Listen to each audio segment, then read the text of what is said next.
Sounds like these, and that is one of the sides of the new single by Saigon. Ross and Eamon, gentlemen, good morning, good afternoon. Yes, it's just about good afternoon. Welcome along to the studio.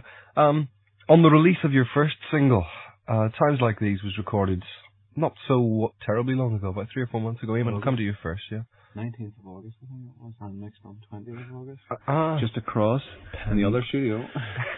It was a surprising lineup at the time, because you hadn't expected the lineup that you in fact used on that recording. Personal answers. No, well, 2 days before we recorded, our keyboard player found it necessary to leave. Yeah. So, Ross sort of raked over to my house with all these keyboards, and so I learnt the keyboard tracks and did those as well, as the guitars and the vocals. Like the Bird Whedon learn guitar in 5 minutes here? Yeah, that's what it was. Basically, I had one night to learn off the keyboard. But no trouble, did it first take. How's that affected the lineup of the band now then? Well, I ended up doing keyboards. I've moved on to it. We can't get a keyboard player. So we brought a very close friend of mine, John Blakely, and he's in the band now playing guitar, taking over from me. Ross, how did you approach the recording? Why did you decide to go ahead and release something, even though you haven't got a record deal and you don't get a chance to gig very often? Well, it was hopefully to interest some record companies and generally interest the public, because there's nothing you can do gigging around here. It's just a bit of a dead loss, so we're hoping to get some interest from radio stations and record companies. It's a fairly limited single, though. You've only done a limited number. Well, 500's all we could afford. We're bankrupt. Listen to this, man. We're bankrupt, so we are. We need money, folks. Send in lots and lots of money. So it's 500 copies of the single, so therefore that should be, in theory, snapped up fairly quickly. If it does get a good reception and you do manage to get rid of your copies fairly quickly, would you consider pressing up some more? Or if you do get rid of the 500, that means you've broken even and you don't want to wager any more money in this? We'll not break even on 500. No. Not what we're selling them at, no. No, what we're going to do is, what we'd like to do is rough demo about 10 of our best songs, and then maybe release another single in the year sometime, because it's a different lineup now. Want to reflect that, rather than the sort of transitory thing we had at the time. What we'd actually like to do is perhaps do at least 3 singles a year by ourselves anyway. That's what we're aiming to do. Yeah. Basically after a distribution deal of some record company, and we'll actually come up with stuff if they sell it first. It's not an A side and a B side, it's a slow side and a fast side. Well, why did you choose not to have one side picked as the one that you felt most strongly about? Eamon, a gentleman who feels strongly about many things on many occasions. Strongly, yeah. Well, I don't know. I suppose it should actually come down to commerciality in the end, but I don't know. We think that both sides are equally strong, so why not have a fast and a slow side? Folks, pick whichever you want, So it strikes me that you're saying that it's financial lunacy to be a band. Ross, I'll come to you. Be a band in Northern Ireland. Not only you're not getting enough money to gig, you're not going to make enough money out of this project now, putting out a record. Well, it takes you to have a lot of faith in yourself. It takes you to have enough faith to put your money where your mouth is, Which we think we'll have to some extent anyway. I reckon we're about 700 quid in debt, both over the single and general running costs.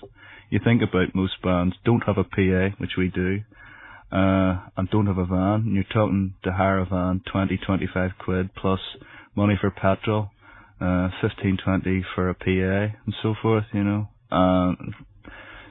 Most gigs are door money. And no one comes. And no one comes, like a man says. But that is something that I know from speaking to Ross a couple of times, and I know even from your letters, that the apathy of some people just takes you to the fair. You can't understand this incredible apathy. Well, I don't know. I can't understand it. Same, you watch various TV shows and see all these legs in England going crazy at gigs. I mean, over here you get about 4 people at a gig, and no one goes to gigs anymore here. I don't think anyone's really particularly interested, unless it's the out-and-out things like Outcasts and things, where you can bang your head off walls and all that. Why do you think that is? Why do you think people don't go to gigs? I don't know. It could be as a result of the sort of situation we find ourselves in these deep and troubled times in our province, or it could be just, I don't know. I have no idea. There's very few,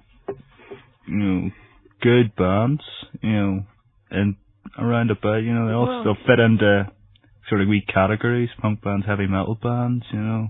Well, I think I would probably start an argument saying with you saying that, but we don't have time to continue it. But I would disagree that there aren't enough good bands about. However, I would agree that it's very categorised, and people who very conservative. Mm-hmm. I mean, the punks are incredibly conservative. They just will not listen to anything that doesn't fit into their own wee categories. And well, the heavy metal people, I think they're a bit more broad-minded. Mm-hmm. Well, maybe there are a lot of, you know, good bands about, but they certainly don't play very often. You know, that's part of the general thing. Do you think it's possibly because people have forgotten how to go out and have a good time?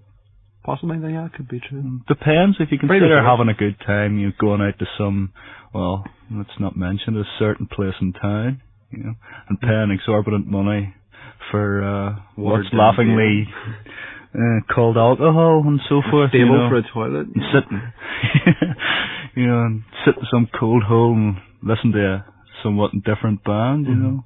I wouldn't call that having a good time.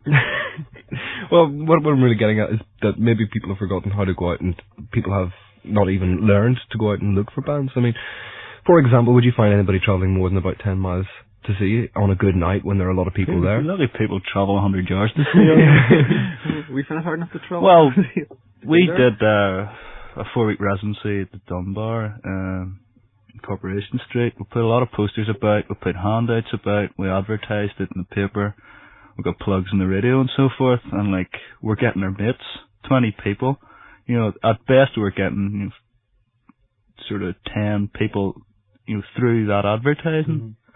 What more can you do? That's about it. What about the music of Saigon? Eamon, how do you approach it? How do we approach it? Well, when we got the band together, I suppose what we wanted to do was something honest musically, you know. Right, let's get on and do something about our feelings, not this, let's heading on down the road with a heavy load stuff, you know. Rakes of guitar solos. If anyone comes to see us live, they'll notice there aren't any guitar solos. Mm-hmm. What we try to do is, in a song where there would be a guitar solo, let's put in a different, interesting musical idea and expand it from that. And so the songs are short, the lyrics are pretty intelligent, or we think so anyway, most people seem to think so. And we just want to try something interesting and different. That's it. When you say you try to put in something musically different instead of a guitar solo or a keyboard solo or a drum solo or whatever, what sort of ideas are you working on there? Do you have a certain musical background you're trying to build from, or other influences? We just sort of take each song as it comes. You know, we start off with a set of lyrics, and we sort of all get together and knock about a few musical ideas. Generally, for, you know, some mid sections and things, we're changing the rhythm or, you know, stripping it down or putting more things in. You know, generally to avoid the traps most people fall into. Normally, most songs are sort of verse, chorus, solo, chorus. That's not it. You know, normally we mightn't be a chorus, or there might be a chorus at the very, very end in some of the songs. You know, just vary it around. Let's see what we can come up with. Are there any bands you would listen to that you would have time for, both locally and more on a wider scale, national recording bands? Are there any people you would sort of have respect for? Well, locally, there's two that spring to mind. Anyway, there's Big Self, I think are really good, and Rudy. There's a couple of others, Elliot Ness and Bank Robbers.